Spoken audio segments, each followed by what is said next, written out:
J'aimerais vous répondre directement pour ne pas oublier. Vous avez parlé de menaces, mais vous savez, madame, qu'on ne peut pas lier cela à la candidature de quelqu'un aussi longtemps que le candidat n'est pas concerné aux menaces en question. On vous dit par exemple que le candidat qui vient déposer son PV, il y a eu quelques personnes qui ont menacé les décideurs au sujet du candidat en question. Je crois que, juridiquement parlant, ou encore pour être juste, parce qu'il y a un problème d'injustice aussi, il faudrait établir le menace en question, établir le lien de ces menaces avec la personne qui dépose sa candidature. Ça peut être une personne qui veut nuire, n'est-ce pas, à la candidature du concerné. À ce moment-là, on ne sait pas établir le lien avec la personne qui dépose bonnement sa candidature. C'est comme ça que j'ai dit. Dire que la personne est directement concernée, ce sont des rumeurs. Parce que le menace, quelques-uns les ont subis. Mais c'est établi parce qu'il y a des confessions qui ont des problèmes au sein d'elles. Mais établir cela et lier cela à la candidature de quelqu'un, c'est là où on a dit que c'était pas correct, c'était pas juste en fait. C'est ça, madame. Allez-y. Pourquoi vous avez refusé la proposition de ministre de l'OICC? Toi, tu cites les noms. Ah, tu es mieux informé alors. J'ai relaté. On n'a pas. Ils ont proposé ça quand? Je vais vous dire ici. Quand vous proposez, si on propose à ce que vous soyez punis dans quelque chose, nous allons seulement accepter sans toutefois être sûr de ce que l'on dit de toi et établir réellement la cause. C'est ce que nous avons dit. C'est-à-dire, on ne voyait pas la raison qui pouvait faire à ce que l'on puisse mettre de côté ces candidatures parce que ces personnes, à notre avis, n'étaient pas directement concernées par les soupçons et les allégations à leur intention. Ce serait la justice pour nous, nous sommes des hommes de Dieu. Je préférais, quand vous parlez, vous présentez d'abord et puis on peut connaître. C'est M. François Lokola, journaliste SMR13 Télévision. Je voudrais vous demander, est-ce qu'aujourd'hui, si on vous demande de répondre les discussions ensemble avec les deux confessions religieuses qui ne sont plus là, allez-vous répondre les discussions pour trouver un consensus? J'ai dit, ça a été déjà fait. Pour la deuxième fois. Mais allez proposer là-bas si ça va être fait, parce que nous sommes en train de courir après le temps. Vous savez que nous avons des choses à faire dans le pays. Nous n'avons pas que ça à faire. Je crois que nous avons traité ces sujets ensemble à 8 ces jours-là. On a compris entre nous, dans une fraternité commune, qu'on ne peut pas regarder dans la même direction par rapport à ces sujets. Alors, on met de côté ce qui nous divise, on prend ce qui nous unit. Et cela ne veut pas dire qu'on est séparés, divisés, non, non. Ce sont des options que nous ne savons pas prendre ensemble. Et c'est au fait la prise de position qui ne nous divise pas, qui ne nous déchire pas, en fait. C'est ce que je voulais dire. Voilà. C'est le bec ce Mike Pacote pour le groupe de médiateurs des centres. Nous allons avoir prochainement d'autres occasions vis-à-vis de vous. Non, vous parlez de plusieurs choses à la fois. Il ne faudrait pas faire l'amalgame.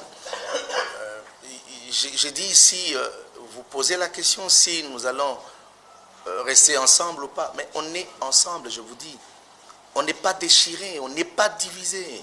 Nous avons un président de la plateforme qui s'appelle Monseigneur Outembi.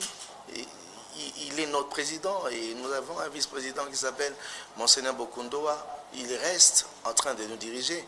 Mais par rapport à une prise de décision, démocratiquement, nous n'avons pas pu dégager les mêmes options ce qui est aussi respectable. Ça ne nous divise pas, ça ne nous déchire pas, s'il vous plaît. On reste ensemble, on est unis. Mais moi, je comprends que normalement, théoriquement, vous êtes ensemble.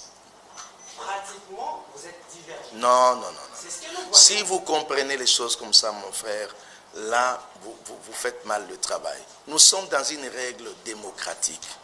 C'est-à-dire, on n'est toujours pas obligé de regarder à la même direction pour une prise de décision. Un point peut nous séparer, mais un autre nous unir. On n'a pas que ça comme travail. Ce que les gens ne comprennent pas. La plateforme a beaucoup de choses à traiter dans l'unité de ce corps. Il n'y a pas que la désignation. En ce qui concerne la désignation, comment voulez-vous que tous votent le même candidat? C'est pas faisable. On ne peut pas avoir 8 sur 8. Avez-vous déjà vu un candidat, président de la République même, ou député être voté à 100%? Ça n'existe pas. Il y a toujours des gens qui disent, nous ne partons pas, nous prenons à gauche, d'autres à droite. C'est la démocratie. En fait, prenez les choses comme ça. Avec une petite sportivité, on est ensemble. On n'est pas divisé. Il ne faut pas passer ce message. On n'est pas divisé, on reste respectueux à l'égard des autres.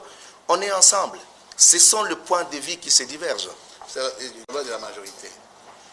Hein, comprenez, c'est la loi de la majorité. C'est ça. Il faut mettre la politique de côté. Nous ne sommes pas des politiques et nous ne sommes pas en train de faire la politique. Bien entendu, nous accompagnons les politiques. En ce qui concerne notre tâche et responsabilité, nous faisons la désignation par rapport aux valeurs que le candidat incarne.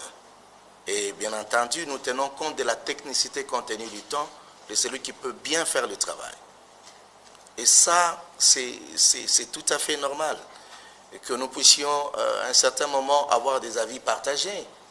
C'est normal, c'est la loi démocratique. C'est ce que j'envisage de l'avenir. Mais c'est ça même la démocratie. On peut être ensemble, mais il y a des points qui nous divergent, des points qui nous différencient, s'il faut même les dire comme ça. Mais on reste ensemble en tant que corps. Le travail que la main fait, le pied ne le fera jamais. La taille de la jambe, le nez ne l'a pas. C'est un corps. Et nous parlons association. Vous êtes ensemble, pasteur, mais vous allez des rounds à round sans... De quoi? Des rounds à round. Vous avez des concertations en concertation sans qu'il y ait des bonnes conclusions. Jusqu'où on va aller avec ça? Round à round, il n'y a pas de bataille pour parler de round. Ok? C'est un débat d'idées et de pensées. Je crois que c'est tout à fait normal qu'on arrive à un point où ta pensée domine la mienne. Et aux forces des cas, comme a dit mon collègue, Monseigneur, c'est la majorité qui remporte, même si ce n'est pas moi qui trouve gain de cause, mais parce que c'est la majorité, je sais quand même être sportif pour dire, bon, bah, je n'ai pas remporté, c'est normal. Mais cela ne peut pas nous diviser. Et peut-être les gens ont une autre idée. Écoutez, nous sommes des serviteurs de Dieu. Et aujourd'hui, nous devons nous retrouver pour d'autres choses. On n'a pas que la désignation à faire comme travail. Parce que les gens pensent que la plateforme n'a pour travail que la désignation des membres de la CENI. Non, nous avons mieux à faire que ça. Et vous comprenez que l'information référencée des éminences que nous sommes ensemble. Sur ce point, il y a une divergence. Mais les divergences qui ne nous divisent pas. Nous sommes toujours ensemble. La preuve en est que le rapport est là et tout le monde a décidé. Donc chacun a son point de vue responsable. Alors il ne faut pas amener les gens de dire ce que vous voulez qu'ils disent. Non, on est responsable et chacun a un point de vue et nous devons respecter chacun à l'autre son point de vue. Est-ce qu'on peut ramasser 3 questions? On s'arrête. Candidat qu'on a choisi. Enfin, qu'est-ce qui a motivé